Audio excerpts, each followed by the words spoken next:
Good morning. I had my bilateral salpingectomy yesterday, and I just wanted to answer some questions for anyone who is also thinking about getting one. Let me preface this by saying that it's a very personal choice that every woman has to make for herself. I wish not to influence you either way. I only want to speak about this to give you some educated information based on my lived experience, what it was like, and what your options are. Not everybody is wanting to get a permanent procedure done. You do have other options at this present time, which is birth control in the forms of pills. My daughter has like an arm thing, IUD, NuvaRing, and I think they still do the shots as well. And some women even opt to get a tubal ligation, which is different than a bisalp. They tie the tubes. You can get an ectopic pregnancy that way. It's not recommended. The bisalp is recommended over that. And then some women just opt to have an entire hysterectomy. So there's that. Why did I get one? I have been on birth control since I was 16. I tried the IUD and my body said it's a no from me. It affected the way I felt. And I don't want to say my body rejected it. Lots of women have great success with the IUD, but for me personally, that just wasn't it. I haven't tried the arm insertion. I haven't tried the NuvaRing or the shots, but these are all options that are currently available to you. I do have 2 biological kids and 2 step kids. I do feel at this point in my life at 38 years old, I don't have a desire to have more kids, and there's a lot of reasons for that. 1, I'm a little too old to be starting over. 2, they're fucking expensive. 3, I do find it socially irresponsible to have a child in the world's current state.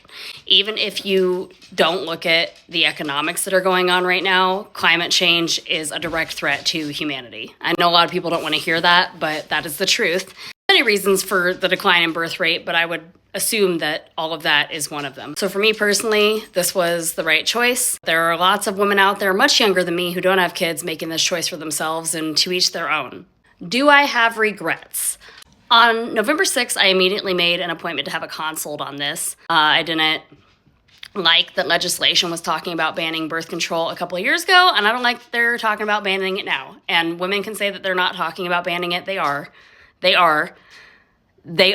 I had a visit with a doctor that I trusted who was female, that was under my umbrella of insurance, which can be addressed in a later video. And her and I determined that this was the most reasonable thing for me personally, based on my wants and needs and just general information I had provided to her. How it goes is you go to the consult, and then there is some paperwork you sign. They have to give you 30 days to think about it for legality purposes, which I can see how some women would find that frustrating. For me, I kind of appreciated it because it does give you time to think about the permanency of the surgery. I wouldn't say I felt regret afterwards. There was a little anxiety leading up to the surgery just because, that's it. And we are indoctrinated from a young age by society to, and I think also instinctually, this is what we do. We have kids. But I know that if I would have canceled that appointment or that surgery, I would have just scheduled it a week later because this is truly what I want and what I wanted. I am done having kids. It's not like a sense of regret for me. It's more of like a grief kind of, but I think that's more so of like a closing of a chapter and entering into a new one. There's just sort of like a transitional period, and that may or may not have something to do with hormones. Your hormones aren't affected by the surgery, but I think just psychologically, there's some impact there, even if it's very light. My doctor did reassure me that the anxiety leading up to it is normal, and the kind of this feeling I'm having now afterwards is also very normal and to be expected. So no, I wouldn't say that I regret it in any way, shape, or form. In fact, after the surgery, I felt pretty liberated. Was the procedure relatively easy? Yeah, it was. As I said, you went for your initial appointment, you wait 30 days, they schedule a surgery. You don't eat anything like the night before. You go in, they check you in, come back and get you. They prepare you, and they put you under. It takes a little under an hour to get it done. They take out the tubes through your belly button and a couple of slits on the side, and then they cauterize, where the tubes were. I didn't have any issues. It was pretty in and out. It was like going to a teeth cleaning, only they knock you out. If you've ever had your wisdom teeth pulled, you could probably compare it to that if you've gone under to have, surgically removed wisdom teeth. I was impressed. Pain-wise, I think women's pain is so normalized that what would be very painful for a man is probably just like typical for us. They do give you ibuprofen and oxycodone or Percocet afterwards. I'm 24 hours from having had the surgery. In fact, I think it's a little less.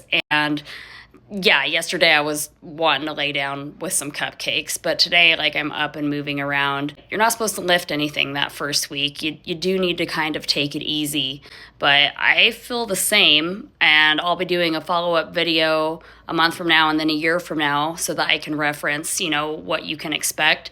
If you look for videos other women have made on this topic, you're going to find it on both spectrums. Some women have had a horrible experience, some women have had a wonderful experience, and lots of them just had a neutral experience. So I wouldn't say you're going to have an imperfect or perfect experience either way. You are going to have the experience that you're going to have.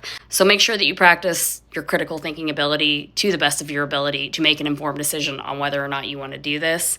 But for me personally, it's been fine. It also bears mentioning that I know other women who have had procedures like this and even whole hysterectomies and also went on to live perfectly normal lives. Pros and cons of getting it done. Well, the pros include even if somebody rapes you, you're not going to have to carry their baby. So that's neat. And it also reduces chances of ovarian cancer. You don't have to be on birth control anymore. And a lot of people don't know this, but Medicaid does cover this in most states. Cons? Basically only one. It is a permanent decision. You cannot reverse it. You would have to undergo IVF to have a baby if you changed your mind. But if you're certain you don't want to have kids, then that shouldn't be a problem. Not to mention this world is overpopulated, so if you want to have kids, you could just go adopt one. There's literally millions of kids out there who need homes. 10 out of 10, would do it again and recommend.